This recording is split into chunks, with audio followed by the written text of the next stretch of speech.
नमस्कार, वेलकम, बहुत स्वागत है आपका। यदि आप हस्तरेखा देखना सीखना चाहते हैं तो कुछ प्राथमिक और मूलभूत नॉलेज आपके पास होनी आवश्यक है। यदि आप हथेली की रेखाओं को एवं उनके माउंट्स अर्थात पर्वतों को सही से सरलता से पहचान नहीं पाते, उनके क्षेत्र को नहीं जानते हैं, तो आप सही प्रिडिक्शन हथेली का नहीं कर सकेंगे। तो सर्वप्रथम हम हथेली के माउंट्स के विषय में जानिए। माउंट्स अर्थात पर्वत। हमारी ये कौन सी उंगली है, उंगलियों को भी जान लीजिए। इसे कहते हैं तर्जनी उंगली या इंडेक्स फिंगर। और इंडेक्स के नीचे का ये जो क्षेत्र होता है ये होता है जुपिटर माउंट, अर्थात इसे हम गुरु पर्वत भी कहते हैं, इसे बृहस्पति पर्वत भी कहते हैं। बृहस्पति पर्वत मान सम्मान पद प्रतिष्ठा से जोड़कर देखते हैं तो ये है हमारा तर्जनी उंगली के मूल भाग में होता है जुपिटर माउंट। दूसरी उंगली को हम मध्यमा या मिडिल फिंगर कहते हैं, जिसके नीचे का भाग क्षेत्र होता है हमारे भाग्य का क्षेत्र। हमारी भाग्य रेखा इसी उंगली पर पहुंचती है। ये दूसरा जो क्षेत्र है, इस क्षेत्र को हम कहते हैं शनि पर्वत, कर्म का क्षेत्र, भाग्य का क्षेत्र, इसी शनि पर्वत सटर्न माउंट इसे इंग्लिश में कहा गया है।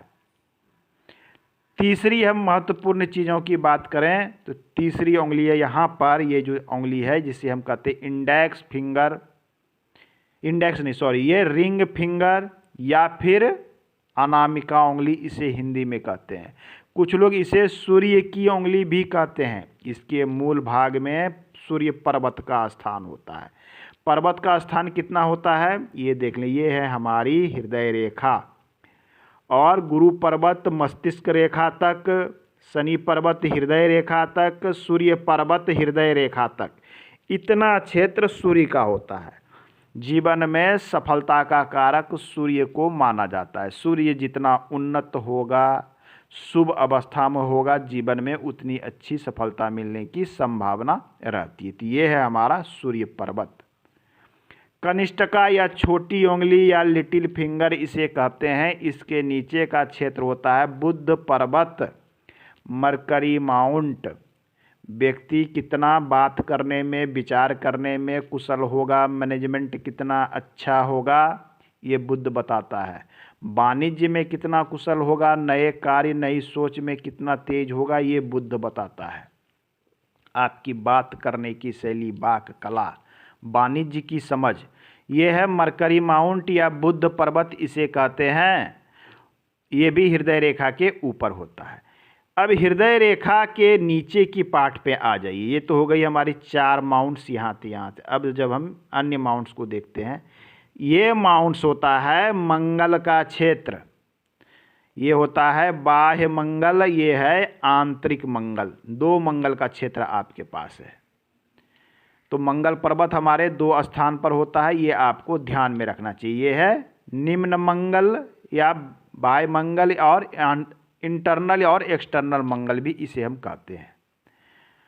अब है मंगल पर्वत के बाद आ जाइए यहाँ के क्षेत्र में। इसके नीचे का क्षेत्र, इतना क्षेत्र होता है चंद्र का क्षेत्र, मन का स्वरूप जिसे चंद्र कहते हैं। मून माउंट भी इसे कहते हैं। ये चंद्र, ये आपके मन का प्रतिनिधित्व करता है। तो ये है आपकी कल्पना शक्ति, आपके सोच को दिखलाता है कि लाइफ में कितना अच्छा सोच सकते हैं, क्या सोच सकते हैं, ये आपका चंद्र बताता है। तो ये है आपका मून माउंट।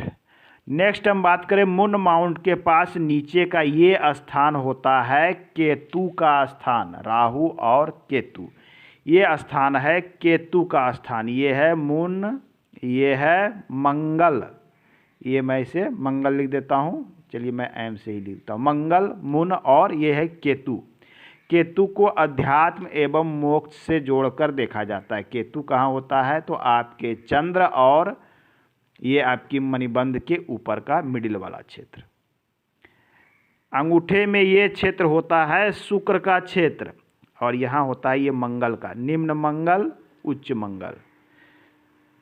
ये मून, ये केतु, ये चंद्र, ये केतु, और ये है आपका अंगूठे के नीचे शुक्र, जिसको हम कहते हैं वीनस। ये शुक्र का क्षेत्र है वीनस। शुक्र सुंदरता का कारक, शुक्र भौतिक सुख सुविधा, शुक्र भोग विलास, शुक्र अच्छे रहन सहन, खान पान, गाड़ी बंगला सभी चीज़ों को दिखलाता है। यह है शुक्र पर्वत। अब एक लास्ट पर्वत हमारी हथेली में बच रहा है जिसे राहु कहते हैं। राहु का स्थान हमारे हथेली में मीड का स्थान, लगभग इतना स्थान राहु का होता है।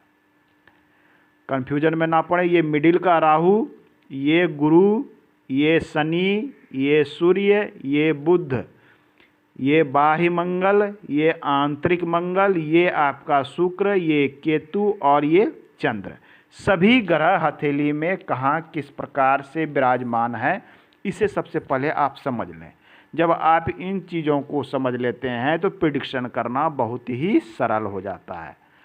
नेक्स्ट चीज़ों के लिए हम अगले अंक में मिलते हैं। आज के अंक में इतना ही। धन्यवाद।